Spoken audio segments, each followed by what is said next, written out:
Olá, você tem problema com marido ou namorado que não entende que você trabalha muito? Eu sou Cristina Gomes e eu vou falar para você o que eu fiz quando eu tive esse problema. Em primeiro lugar, eu quero pedir para você, se você estiver no YouTube, para você assinar o nosso canal aqui, para receber aí todas as informações do nosso vídeo. Se tiver no Facebook, dê um like e compartilhe aí com as suas amigas para poder ajudá-las também. Bom, o que eu fiz?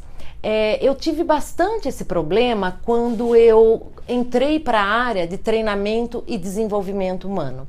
Eu resolvi me especializar, né, para refinar aí meu conhecimento e precisava ficar muito fora. Então eu tinha saído do mundo executivo e tinha me programado para fazer aí esses cursos, e muitos deles eram no exterior e eu precisava ficar um grande período fora. Quando eu identifiquei isso, eu precisava fazer aí a minha ecologia, porque quando você vai dar um passo ao seu favor, você precisa ver a ecologia, né? O que é ecologia? Eu vou prejudicar alguém? Como que vai ficar meus filhos? Como vai ficar meu marido? Então, e eu identifiquei nessa minha ecologia que eu ia ficar bastante tempo fora e que meu marido ia sentir uma certa estranheza na minha ausência e com certeza ele não ia gostar. Então, o que eu fiz? Em primeiro lugar, eu sentei com ele, nós tivemos uma conversa franca, uma conversa clara. Eu expliquei para ele quais eram meus verdadeiros objetivos, o que eu queria com isso. Então, eu tinha um objetivo de fundar uma empresa de treinamento e desenvolvimento humano e eu precisava me especializar. E para essas especializações, eu precisava ficar um bom tempo fora.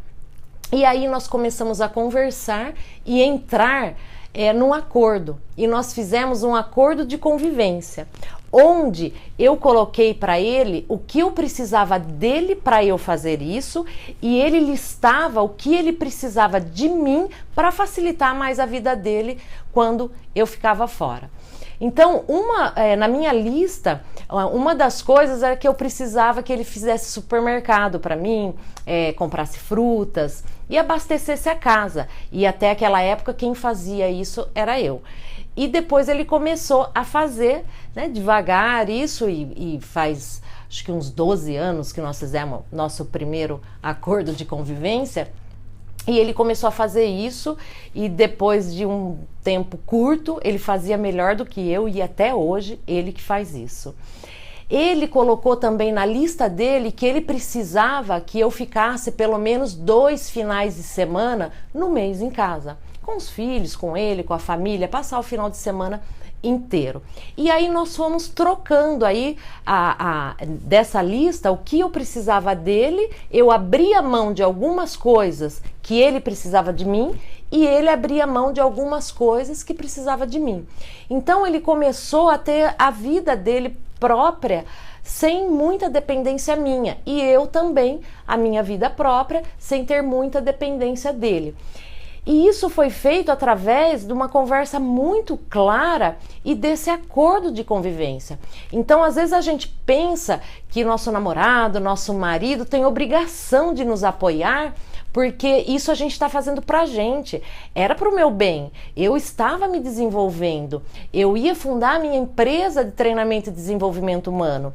E eu pensava que ele tinha que entender, porque se isso era bom para mim, ele tinha que entender. E não é bem assim. Então, a gente tem que ter essa conversa clara, a gente entrar nesses acordos de convivência e saber aí como ele sente. Então, quando eu estou em sala de aula, e eu cito esse exemplo, eu falo sobre restaurante de domingo, né? Às vezes o marido da gente, ou o namorado, ou o noivo, vira e fala assim, vamos naquela churrascaria de rodízio, e a gente não gosta de churrascaria de rodízio. E aí a gente pega e cruza os braços, né? Faz um bico desse tamanho e fica e vai na churrascaria, ou então arruma alguma discussão, mas não, você tem que falar o que você gosta. Se você não gosta de churrascaria, uma vez por mês, por trimestre, por semestre, por ano, não sei como vai ser o seu acordo de convivência com ele, você vai ter que abrir mão e ir para a churrascaria de rodízio com ele e comer sua salada, se você não gosta de comer rodízio, carne. E assim, então eles não são adivinho, como a gente também não é. Então quando você começa a listar as suas prioridades, você também pede as prioridades dele. E aí vocês começam a fazer uma troca. Em casa nós chegamos a fazer um pote de vidro com uns lugares preferidos. Então eu fazia os meus lugares preferidos, meu marido os lugares dele preferidos, meus filhos os lugares dele preferidos.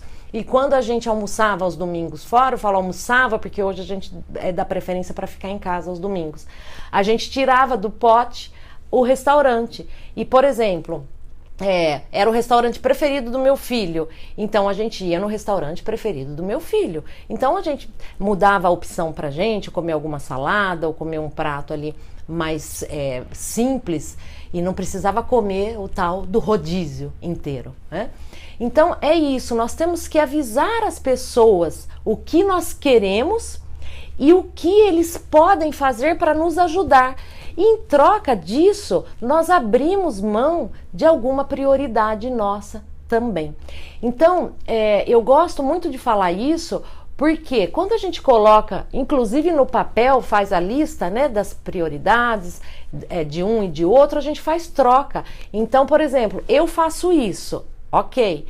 Então, para eu abrir mão disso, você vai ter que fazer isso para mim.